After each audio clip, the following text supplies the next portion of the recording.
السلام علیکم۔ آج ہم ایک ایسی موضوع کی گہرائی میں جا رہے ہیں جو آج کل ٹیکنالوجی کی وجہ سے بہت اہم ہو گیا ہے۔ ہمارے پاس ایک تحریر ہے، عنوان ہے قمار بازی سے نجات، قرآنی رہنمائی۔ یہ خاص طور پر آن لائن جوئے یعنی قمار بازی اور اسلام میں اس کی ممانعت پر بات کرتی ہے۔ جی بالکل، اور اس تحریر کی ایک خاص بات یہ ہے کہ یہ صرف عام بات نہیں کرتی، بلکہ قرآن اور حدیث کے حوالے دے کر سمجھاتی ہے کہ اسلام جوئے کو کیوں منع کرتا ہے۔ ہاں، اور جو چیز مجھے خاص لگی وہ یہ کہ اس میں کچھ مشہور آن لائن پلیٹ فارمز کا نام لے کر کہا گیا ہے کہ ان سے بچیں۔ بالکل، تو آج ہم اسی تحریر پر بات کریں گے، دیکھیں گے کہ اس میں کیا دلائل ہیں، اسلام جوئے کو اتنا سنگین کیوں سمجھتا ہے اس تحریر کے مطابق، اور یہ کون سے پلیٹ فارمز ہیں جن کا خاص ذکر ہے، اور مطلب پیغام کیا ہے اس کا۔ ٹھیک ہے، اور یہ واضح رہے کہ ہم صرف اسی تحریر میں جو لکھا ہے اسی پر بات کریں گے۔ جی بالکل، ہماری گفتگو اسی ماخذ تک محدود رہے گی۔ چلیں تو شروع کرتے ہیں۔ ماخذ اپنی بات کیسے شروع کرتا ہے؟ قرآن کی روشنی میں جوئے کی حیثیت ہے نا؟ جی، سب سے پہلے سورت المائدہ کی آیت 90 کا حوالہ ہے۔ اچھا، آیت 90، اس کا مفہوم کیا ہے؟ مفہوم یہ ہے کہ اے ایمان والو، شراب اور جوا اور بت اور پان سے، یہ سب گندے شیطانی کام ہیں، تو ان سے بچو تاکہ فلاح پاؤ۔ اوہ، یہ تو بہت واضح ہے، مطلب سیدھا سیدھا شیطان کا کام قرار دیا گیا ہے۔ جی، اور دیکھیں جوئے کا ذکر شراب کے ساتھ ہے۔ اسلام میں شراب کی حرمت تو سب جانتے ہیں، کتنی شدید ہے، تو جوئے کو اسی صف میں رکھنا، یہ وہ اس کی سنگینی دکھاتا ہے۔ صحیح، تو ماخذ کہتا ہے کہ یہ ایمان کو کمزور کرتا ہے۔ جی بالکل، یہ صرف وقت یا پیسے کا ضائع نہیں، بلکہ روحانی نقصان ہے، ایک گہری خرابی۔ ٹھیک ہے، یہ تو بنیاد ہو گئی۔ اب آتے ہیں ان پلیٹ فارمز کی طرف جن کا نام لیا گیا ہے۔ یہ دلچسپ ہے۔ ہاں، یہ اہم ہے کہ کیسے ایک عمومی ممانعت کو آج کل کی چیزوں پر لاگو کیا جا رہا ہے۔ تو پہلا نام ہے ایویٹر۔ یہ گیم کافی چل رہی ہے آج کل۔ جی، ایویٹر ماخذ اسے کہتا ہے کریش بیٹنگ کی قسم۔ کریش بیٹنگ، اچھا۔ ہاں، وہ جو گراف اوپر جاتا ہے اور آپ نے کریش ہونے سے پہلے پیسے نکالنے ہوتے ہیں۔ سمجھ گئی۔ تو ماخذ سے کیا کہتا ہے؟ ماخذ اسے سیدھا سیدھا قمار کہتا ہے، اور مسند احمد کی حدیث کا حوالہ ہے، قمار شیطان کا کام ہے۔ پیغام صاف ہے، بچو اس سے۔ یعنی ٹیکنالوجی نہیں ہے لیکن اصول وہی، قسمت اور شرط۔ بالکل، اگر بنیاد وہی ہے تو حکم بھی وہی۔ ٹھیک ہے، اگلا نام؟ اگلا ہے کوٹیکس، یہ بائنری ٹریڈنگ والا پلیٹ فارم ہے۔ اچھا، کوٹیکس، اس کے بارے میں کیا کہا؟ اسے ماخذ نے کہا ہے بائنری ٹریڈنگ کا حرام جال۔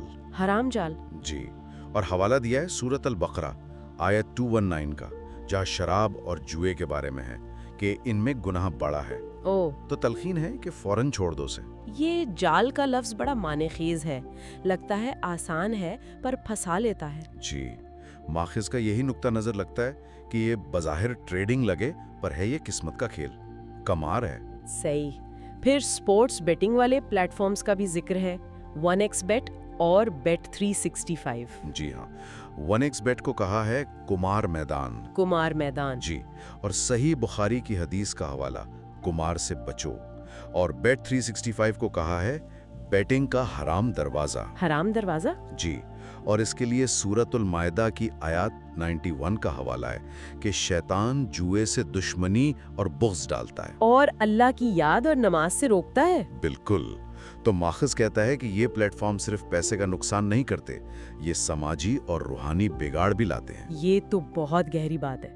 اچھا، پھر کرپٹو کا دور ہے، اس کا ذکر ہے؟ کیوں نہیں، stake.com کا نام لیا ہے۔ اچھا، stake.com۔ جی، اسے کہا ہے کرپٹو بیٹنگ کا قمار کھیل، اور حوالہ دیا ہے ابو داؤد کی حدیث کا، قمار حرام ہے، کہا ہے اسے بلاک کرو۔ یعنی نئی ٹیکنالوجی، کرپٹو وغیرہ، وہ بھی اسی حکم میں آ رہی ہے۔ جی، ماخذ کے مطابق اگر بنیاد شرط اور قسمت ہے تو شکل بدلنے سے حکم نہیں بدلتا، وہ قمار ہی ہے۔ ٹھیک ہے، اور وہ فینٹیسی سپورٹس، وہ بھی بہت مقبول ہیں، ڈرافٹ کنگز اور فینڈیول۔ جی، ان کا بھی ذکر ہے۔ ڈرافٹ کنگز کو کہا ہے فینٹیسی بیٹنگ کی حرام فتنہ۔ حرام فتنہ، یہ تو بہت سخت لفظ ہے۔ جی، فتنہ یعنی آزمائش، گمراہی، ماخذ اسے بھی قمار ہی سمجھتا ہے، اور اس کے لیے پھر سورۃ البقرہ کی آیت 219 کا حوالہ ہے کہ قمار گناہ ہے۔ اور فینڈیول؟ فینڈیول کو بھی سپورٹس بیٹنگ کا خرام جال کہا ہے، اور صحیح مسلم کی حدیث قمار سے بچو کا حوالہ دے کر کہا ہے کہ اس سے نکلو۔ تو مطلب یہ ہوا کہ کریش بیٹنگ ہو، بائنری ٹریڈنگ ہو، سپورٹس، کرپٹو، فینٹیسی، ماخذ ان سب کو ایک ہی نظر سے دیکھ رہا ہے۔ جی، سب کو قمار یعنی حرام جوا قرار دیا ہے، ہر ایک کے ساتھ ایک آیت یا حدیث اور واضح حکم، بچو، چھوڑو، نکلو، بلاک کرو۔ بہت واضح موقف ہے واقعی۔ جی، اس میں کوئی شک نہیں چھوڑا ماخذ نے۔ اچھا، اتنی سخت باتیں، اتنی ممانعت، کیا کوئی امید، کوئی واپسی کا راستہ بھی بتایا ہے؟ ہاں، یہ بہت اہم ہے۔ آخر میں ان سب سے بچنے کی تلقین کے بعد سورۃ الزمر کی آیت 53 کا حوالہ ہے۔ آیت 53؟ وہ تو رحمت والی آیت ہے نا؟ جی بالکل، مفہوم ہے کہ کہہ دیجئے اے میرے بندو، جنہوں نے اپنی جانوں پر زیادتی کی، اللہ کی رحمت سے مایوس نہ ہو، یقیناً اللہ سارے گناہ بخش دیتا ہے۔ سبحان اللہ۔ تو پیغام یہ ہے کہ اگر کوئی ان کاموں میں پڑ بھی گیا ہے تو مایوس نہ ہو، توبہ کا دروازہ کھلا ہے۔ یعنی صرف ڈرانا نہیں بلکہ واپسی کی دعوت بھی ہے۔ بالکل، گناہ کی سنگینگی بھی بتاؤ لیکن اللہ کی رحمت کی امید بھی دلاؤ، یہ توازن ہے۔ ٹھیک، اور آخر میں اختتام کیسے کیا ہے ماخذ نے؟ آخر میں ایک بار پھر ان 7 پلیٹ فارمز کا نام لیا ہے: Aviator, Quotex, 1xBet، Bet365، Stake.com، DraftKings, FanDuel. اچھا۔ اور بہت زور دے کر کہا ہے کہ ان سب کو چھوڑ دو، اللہ سے توبہ کرو اور توحید پر قائم رہو۔ توحید پر قائم رہو۔ جوئے کا تعلق توحید سے کیسے؟ یہ گہرا نکتہ ہے۔ ماخذ جوئے کو صرف مالی یا سماجی برائی نہیں سمجھ رہا، وہ اسے اللہ پر توکل، اس کے حکم کی پیروی یعنی توحید کے بنیادی اصولوں کے خلاف سمجھ رہا ہے۔ گویا ان پلیٹ فارمز میں ملوث ہونا اللہ کی وحدانیت پر کامل ایمان کے منافی ہے۔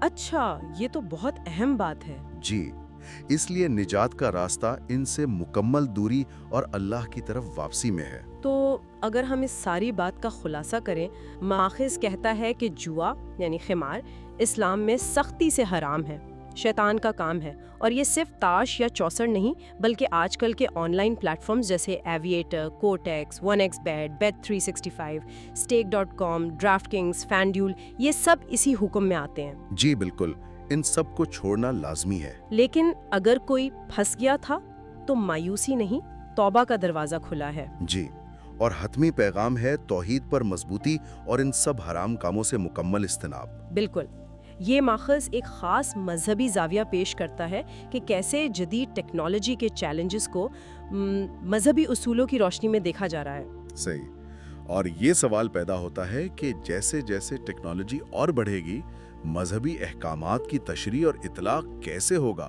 یہ تحریر اس کی ایک مثال ہے۔ ہاں، اور ایک اور بات جو سوچنے کی ہے وہ یہ کہ جب اتنی وضاحت سے قرآن و حدیث کے حوالوں سے ان مشہور پلیٹ فارمز کو حرام کہا جا رہا ہے، جی، تو اس کا اصل میں اثر کتنا ہوتا ہے؟ لوگ کیا واقعی رک جاتے ہیں یا یہ چیزیں چلتی رہتی ہیں؟ یہ ایک بڑا سوال ہے۔ معاشرتی رویوں، انفرادی فیصلوں پر اس کا کیا اثر ہے، یہ یقیناً ایک پیچیدہ معاملہ ہے جس پر مزید غور کیا جا سکتا ہے۔